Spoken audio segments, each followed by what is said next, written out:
तो प्यारे बच्चों, आज कहानी है टिड्डे की कहानी है। एक बार एक वैज्ञानिक ने एक टिड्डे को पकड़ा और उसे अपनी आवाज़ पर छलांग लगाना सिखाया।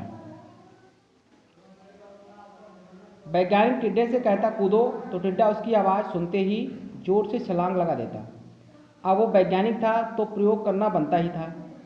उन्होंने टिड्डे की छलांग पर प्रयोग किया। वैज्ञानिक ने उसकी एक टांग तोड़ी, एक टांग क्या कर दी? तोड़ दी। और फिर बोला कूदो। अब टिड्डे की छलांग की दूरी कम हो गई। वैज्ञानिक ने उसकी दूसरी टांग तोड़ दी, फिर बोला कूदो, तो टिड्डे की छलांग थोड़ी और कम हो गई। अब धीरे धीरे उसने उसकी सारी टांगें तोड़ दी। अब आखिरी टांग टूटने पर जब उसने कहा कूदो, तो वह हिल भी नहीं पाया। क्या नहीं कर पाया? हिल भी नहीं पाया, क्योंकि उसकी सारी टांगें टूट चुकी थी। अब वैज्ञानिक ने डायरी में निष्कर्ष लिखा, जब टिड्डे की एक टांग तोड़ी गई वह थोड़ा बहरा हो गया, जब दूसरी टांग तोड़ दी गई तो वह और बहरा हो गया, और धीरे धीरे उसकी जब सारी टांगें टूट गईं तो बिल्कुल वो बहरा हो गया।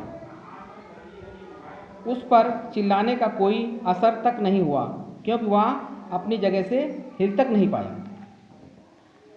यानी कि छलांग लगाना तो दूर की बात है, वो हिल भी नहीं पाया। इस कहानी को सुनकर सभी को कुछ ऐसा ही लग रहा होगा कि क्या मूर्ख वैज्ञानिक था। इतनी सी बात उसे समझ ही नहीं आई, क्योंकि उसकी टांगें थी नहीं, वो क्या कूद पाता, है ना?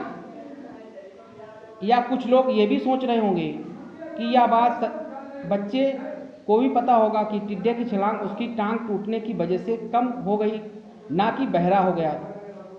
दोस्तों, हम सभी जीवन में कई बार ऐसे ही मूर्ख बन जाते हैं। कई बार जीवन में दो घटनाएं ऐसी ही घटती हैं कि उनका एक दूसरे से कोई मतलब नहीं रहता है, फिर भी ऐसा लगता है कि गहरा संबंध है। कभी कभी दिखता है कुछ और, होता कुछ और है। इसीलिए अगर पछताना नहीं है तो जीवन में जल्दबाजी में कोई निर्णय ना लें। हमेशा समझ बूझ कर इस्तेमाल करें, यानी समझ बूझ के सही काम करना चाहिए। जल्दबाजी में निर्णय नहीं लेना चाहिए। सावधानी बरतें, नतीजे सोच विचार कर ही निकालें। तो आप लोग जो भी काम करेंगे सोच समझ के करेंगे, सोच विचार के करेंगे, ठीक है? जल्दबाजी में कोई निर्णय नहीं लेना है। बोलो, क्या जल्दबाजी में निर्णय लोगे?